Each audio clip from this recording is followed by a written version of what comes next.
Hey travelers, Mag, I, and San Ferric here on day 152 of our trip around the United States. This morning, we're getting things started off in Boone County within the city of Harrison. We're gonna take a little walk around the courthouse here and see the memorials around each of the corners of the courthouse, and then we're gonna begin our miles for the day. Today is a short day on miles. We have 150 miles to cover. We're gonna make our way south out of Harrison, and it'll go around until we hit Eureka Springs. From Eureka Springs, we're gonna pop north into Missouri and hit 2 counties in there. And from there, we're gonna find ourselves in the very northwest part of Arkansas in Bentonville. Once we hit Bentonville, that's going to be it for the day. We're actually gonna be spending a couple of days in Bentonville because it is loaded with geocache targets that we do not want to pass up on. So we know we're gonna make it there tonight. The mileage is good. And the reason that we have short mileage isn't just because we're stopping in Bentonville, but it's because this route through the northwest part of Arkansas has a lot of amazing things to see. It's a lot of virtuals, a lot of earth caches, and some other good geocaches along the way. Primarily what we're interested in today are the scenic sites, and I am sure we're going to be bringing a lot of those your way. So we're going to be maximizing our sunlight and seeing as much of that as possible, and we're going to be sliding into Bentonville after the sun goes down. Can't wait to see what's in store. Let's go check it out together. Come on, let's go. The Boone County Courthouse in Harrison is a 1909 Georgian Revival style building designed by architect Charles Thompson of Little Rock. There are a multitude of memorials spread across the courthouse grounds. My favorite of which was at our starting place, the Triangle of Honor, dedicated by family and friends to those who served their country in the armed forces of the United States. The earth cache on the courthouse grounds brings you through 4 stages with an additional 5th stage focusing on sedimentary, metamorphic, and igneous rock samples. It provided the perfect excuse for us to see not only all of the veterans' memorials around the courthouse, but also all of the other markers it had to offer as well. For example, the memorial to Jack Williams, placed on June of 1983, is embedded within a large sedimentary rock. It seemed only fitting that our first physical find should be military-themed as well. Now that is a big ammo can, and it's not buried underground, which is super, super cool. Let's open this thing up and see what's inside. I think we're already halfway there.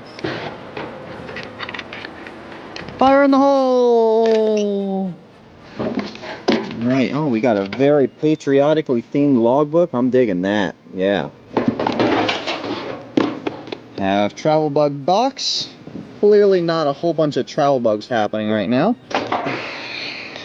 And quite a bit of swag. Look at how loaded this thing is. Oh boy, this is a darn good geocache right here. I think I just found a home for a favorite point. The very first mural we came across in town encouraged us to take the scenic route, so that's exactly what we did. We took our time exploring this town of around 13,000 people, finding several geocaches and enjoying several more works of art along the way. While November seemed like a very quiet time to visit the city, there are lots of events hosted throughout the year. People come from all over the area to visit the city in May for Crawdad Days, in September for hot air balloon races, in October for the Harvest Homecoming, and in December for the Christmas celebration. Meandering our way west, out of town, we crossed the Buffalo River in a couple of different locations. Once again, we find ourselves just blown away at how crystal clear the water is out here. On approach to the Buffalo River, we actually thought this was a gorge that dropped straight down based on the reflection we were seeing from the canyon wall there. The only giveaway we had was when we saw the sandbar over there. That let us know that it wasn't a drop straight down. But if you look at it right here, I mean, look at that, just straight reflection. No break whatsoever. Along the way of this scenic drive, there were several good geocaches to find, but this one was one of my favorites. I've never seen a bench quite like this before, but I'm definitely going to remember this as it makes a fantastic spot to stash away a geocache. And as you can see, this thing was loaded. It had plenty of swag to choose to trade from. Let's sign the log and keep it moving along. One of the newer virtuals in the area brought us right back to the banks of the Buffalo River again, this time within the Steel Creek campground. All we needed to do here was take a picture with the bluffs, and then it was off to the Ponca Nature Center.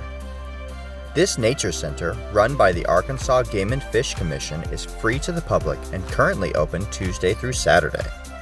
In total, the Arkansas Game and Fish Commission has 9 nature centers spread across the state. They're part classroom, part museum, and part playground. Walking around the outside, there were plenty of things to do, including tic-tac-toe games featuring bug pieces and wooden block puzzles of natural items you might find in the area. Heading into the building, we discovered that there are a multitude of exhibits and wildlife displays to check out as we walked around, featuring many life-size animals. I think this education center is a little squirrely, but in the best way possible. And if you are out on the geocaching trail with small children, this is exactly the kind of place you would want to bring them. Not only are there many things to see and many games to play with, but it is set up in an educational and fun way. You'll have them learning about the natural state and they won't even realize it's happening. And we've seen furs like this in 3 or 4 education centers at least, and it does not get old. Being able to touch the different samples and feel the different animal furs without having to worry about feeling their teeth too. So that part's never fun when you put the wild animals. While the upstairs area of this nature center focuses on the animals that live on land, the downstairs features more of our aquatic friends. This turtle looked pleased to have a little company, as it is pretty quiet here in the off-season. There are lots of other fishy friends here to check out as well, but I find them a little more difficult to read. And we finished things off by playing around in the kids area in the downstairs. Because, let's be honest, Sanferic and I are both still kids at heart.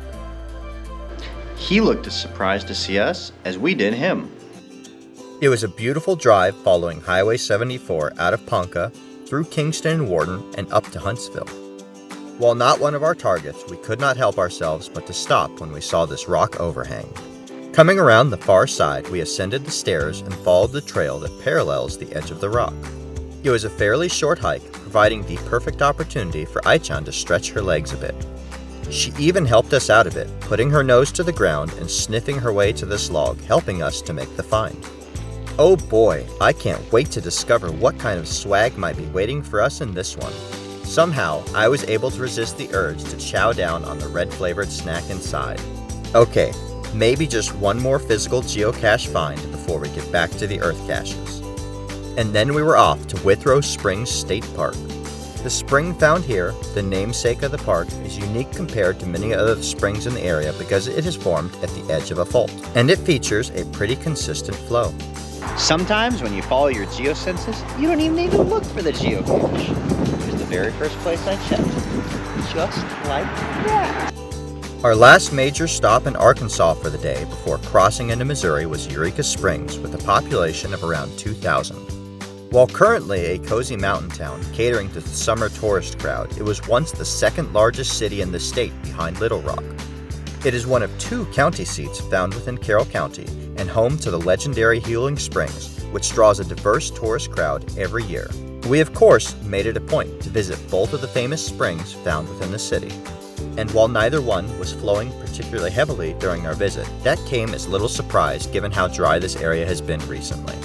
We still enjoyed them for what they were, and even more because both of them were earth caches that we were able to log before making our way out of town, heading north into Missouri. My favorite part of the drive was having the opportunity to cross the Beaver Bridge, the only suspension bridge in the state. Built in 1949 by the Pioneer Construction Company, this unique bridge was added to the National Register of Historic Places in 1990. And wouldn't you know it, it looks like we may still have time for just one more find before the sun sets down. And it is always a pleasant surprise to pop the top on a geocache and find out that it is so full that you have to remove things to be able to get to the logbook. We have certainly enjoyed the opportunity to explore this part of Arkansas today. It's just a shame that the sunlight was failing us by the time we finally crossed over into Missouri. And yet another amazing day out here on the road. We're finishing right now in Missouri, and we're only 1 county shy of reaching our final destination in Bentonville. We really enjoyed starting the morning in Harrison, where we got a lot of southern hospitality.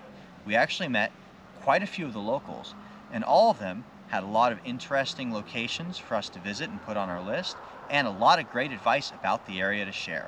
From Harrison, we made our way south to Jasper, and from there, we basically followed a trail of earth caches and virtuals, which each pointed us to fantastic geological features. That carried us all the way into Eureka Springs, where we got to visit 2 of the springs, a great geocache in the library, a few others scattered around town, and we really just got to enjoy the vertical layout of the city. Everything in Eureka Springs is very closely packed together and almost on top of each other on layers in the mountains. So we had a lot of fun driving up and down the mountain roads in Eureka Springs and getting to explore that little town.